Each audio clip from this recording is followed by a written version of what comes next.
Welcome to Study Loop. Okay, great. Our question states, after economics class one day, your friend suggests that taxing food would be a good way to raise revenue because the demand for food is quite inelastic. And I think we should stop here actually and talk really briefly about what exactly inelastic demand means.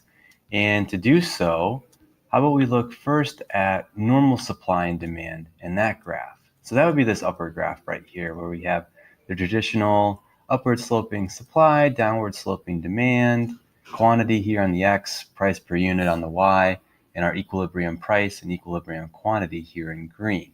So this is the very traditional normal supply and demand graph. And now let's talk about what that will mean for an inelastic demand and how that impacts the graph. So the supply slope will stay the same. The supply curve will be the exact same as our last graph, although not to scale.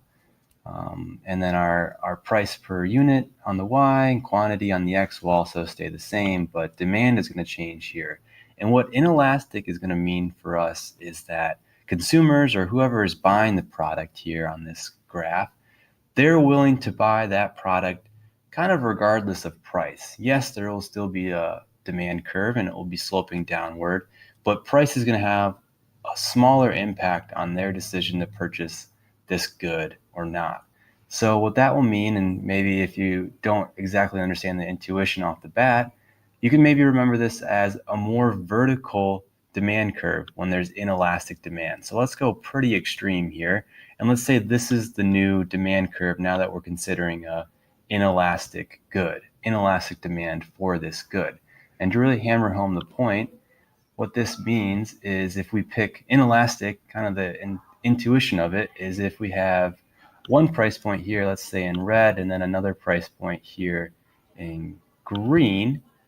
So if we go over to where the demand curve is at this green price, we'll see it's right here. And then this will be the quantity demanded. But let's go to this higher price here in red. We'll go over to the demand curve once again, and then this is where the price meets demand there, and then this is roughly where the quantity demanded is.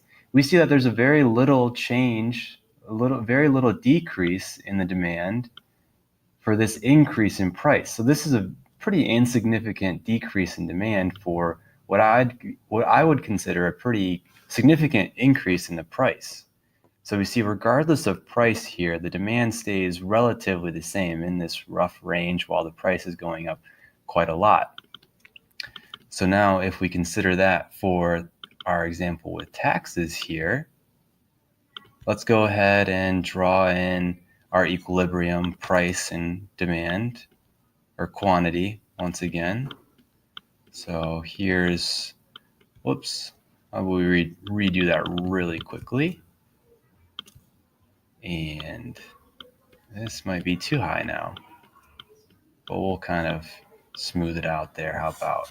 So here's our equilibrium price.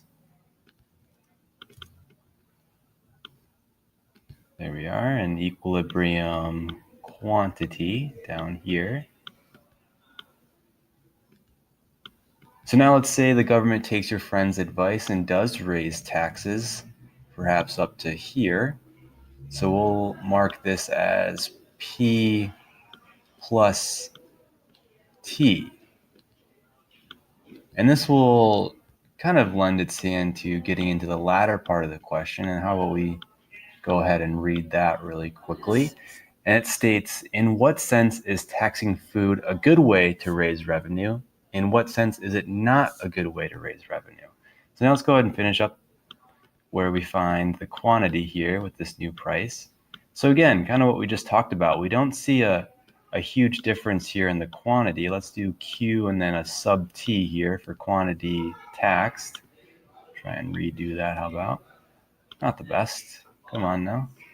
All right, so this will be our QT. Try and work with me on that.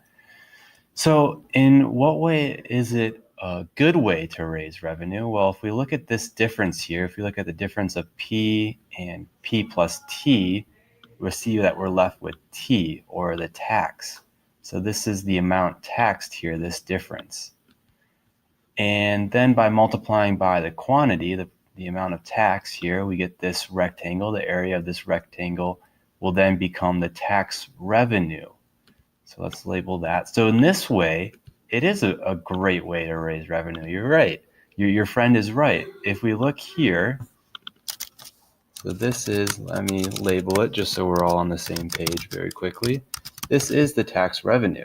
And roughly eyeballing it off of the just kind of the size of this entire graph, we see that this tax revenue makes up a pretty significant portion of the entire graph here, of the entire market.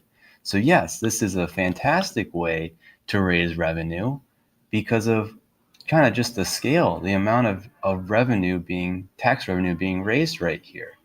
But if we consider, as we always need to do in economics, some of the negative effects, we can kind of just conclude that this increase in price due to taxes, well, that's going to force consumers to pick some sort of substitute good, whether that's fast food or other unhealthy foods for normal, maybe grocery store or supermarket foods, or perhaps they're just not eating at all. And this can have some serious long-term effects on just the welfare of society and then perhaps trickle into the economy as well when you have people substituting in fast food for healthy foods or just generally not eating at all.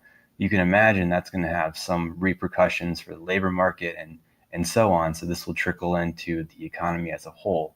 So to succinctly answer the question now, yes, in fact, this will raise revenue for the government and positively impact their budget. But on the other hand, this is not such a great way to raise revenue because of the negative effects on social welfare, such as substituting unhealthy foods for healthy foods. Great. Hopefully that helps with the intuition on inelastic demand and answers the question.